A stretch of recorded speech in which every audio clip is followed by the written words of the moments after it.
All right. Well, I'm not seeing my preview, but it's telling me that I'm on. So I'm going to trust it.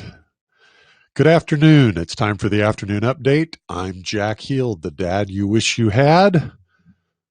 And let us begin with a toast to this precious moment. I am toasting today with my favorite coffee, Peixoto. Thank you, folks. Here's to this precious moment. Oh, that is hot and delicious. I'm going to talk today about maps, models, and reality. Oftentimes, we believe that what we are perceiving with our eyes, hearing with our ears, and our other senses is in fact reality. Sometimes that's true to a greater or lesser extent. Most of the time, it's not true at all. We all have our own mental map, our own mental model of what reality is. The place I first stumbled upon this was when I was involved in an online community back in the early days of the internet, and we were all very interested in theology. We talked about different ways to perceive our relationship to God, to one another, to our communities, and everybody seemed to have slightly different ideas. And of course, the discussion inevitably devolved into who was right and who was wrong. Now, that's not always the best way to view maps and models of right and wrong. The example that I've always liked to use, I lived in London and I lived in West London, and oftentimes I like to go down to the Houses of Parliament because my favorite place in the world is right across the street from Parliament, Westminster Abbey. Now, from my flat in West London in Chiswick, there were a number of different ways to get to Westminster Abbey. I could take surface transportation using the bus. I could take surface transportation using my car. I could walk. I could take the underground. I could ride a bicycle. A bunch of different ways to get there. Now, if I was trying to send somebody from my house to Westminster Abbey, they'd need to know how to get there. They needed to know where they were at the moment, and they needed to know where they were going, and then they needed a method, a pathway to get there. So I'd provide them a map.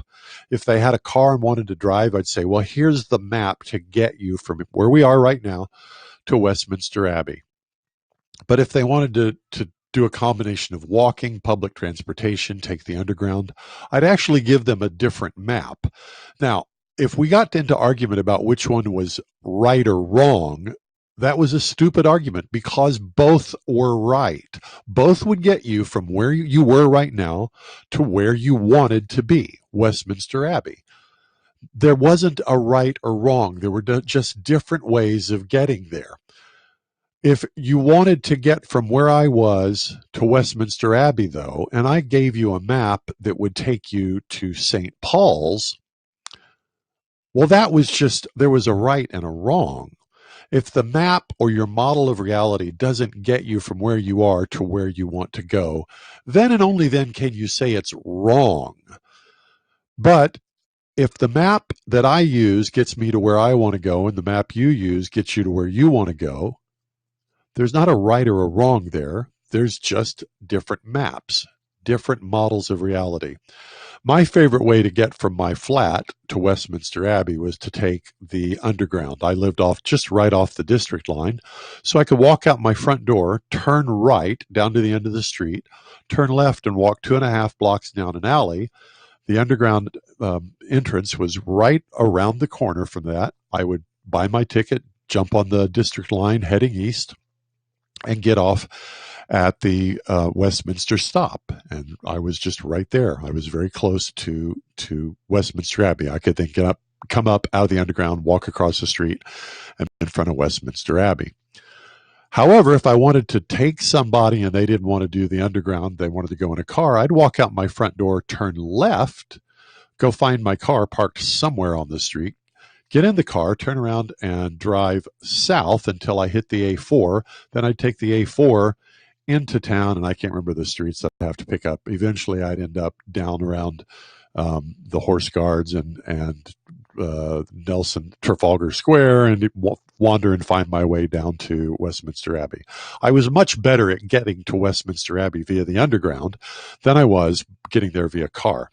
Now, what's the interesting thing about the map that I could show you to get from my house to Westminster Abbey via the surface streets would look completely different than the map that I would show you to get from my house to Westminster Abbey via the Underground. In fact, the Underground map in London really doesn't bear any particular relation to reality as far as scale or distance or even twists and turns in the track itself.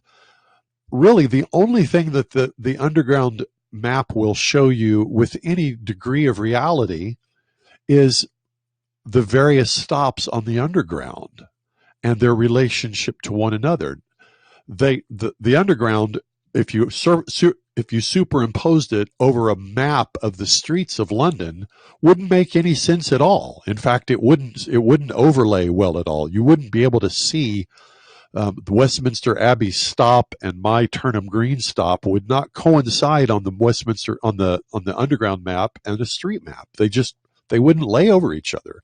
They didn't map at all to one another.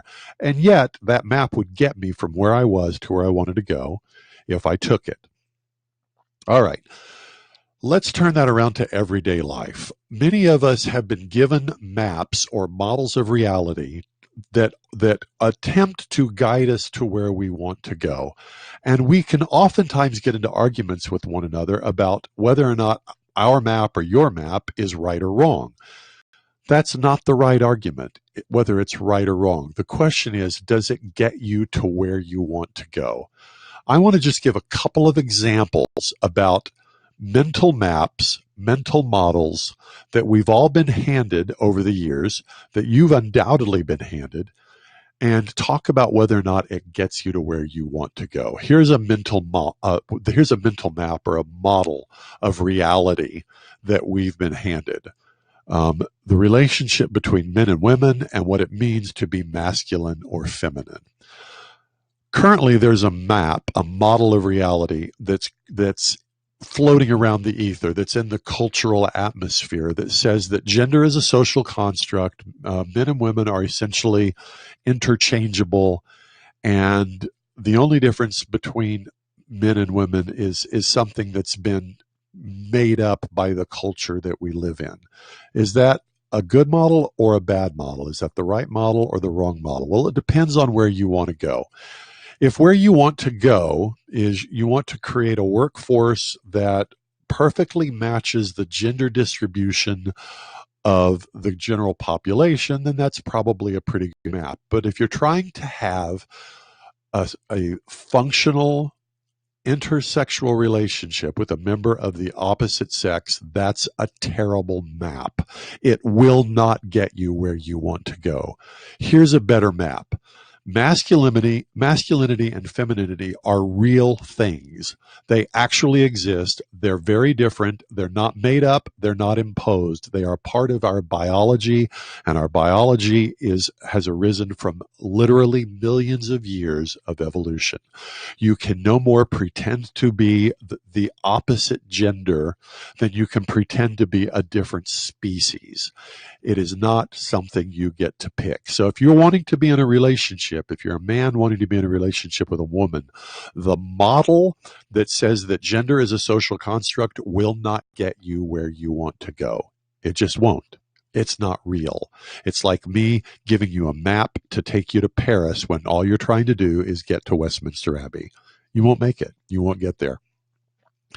Here's another mental model that its falsehood is quickly becoming evident. But we're dealing with the fallout from the failure of this mental model, of this map, in a huge way. Here's the map. If you go to college and get a college degree, then you're going to be able to make a good living and have a good life. Well, that model clearly no longer works. College degrees now cost literally 3 times the rate of inflation than they cost when I went to college. In other words, had I paid an inflation-adjusted amount for my college degree at a private college, I want to remind you, it would literally be a third of what that same education costs today. Furthermore, the market for those kinds of degrees doesn't even exist anymore. So if you think that getting a college degree and taking out a gigantic loan to pay back over the course of your life, a loan which, by the way, you cannot get out from under because you can't declare bankruptcy and get out from under those kinds of student loans. If you think that's going to get you to where you want to go in life, you're almost certainly wrong. Here's a better model. Learn a trade, a vocational trade. Any job that can be outsourced to India or to China is going to be. But when your plumbing is broken, when your toilet is overflowing, or you've got a pipe broken in your basement, that's not a job that can be outsourced to another part of the world.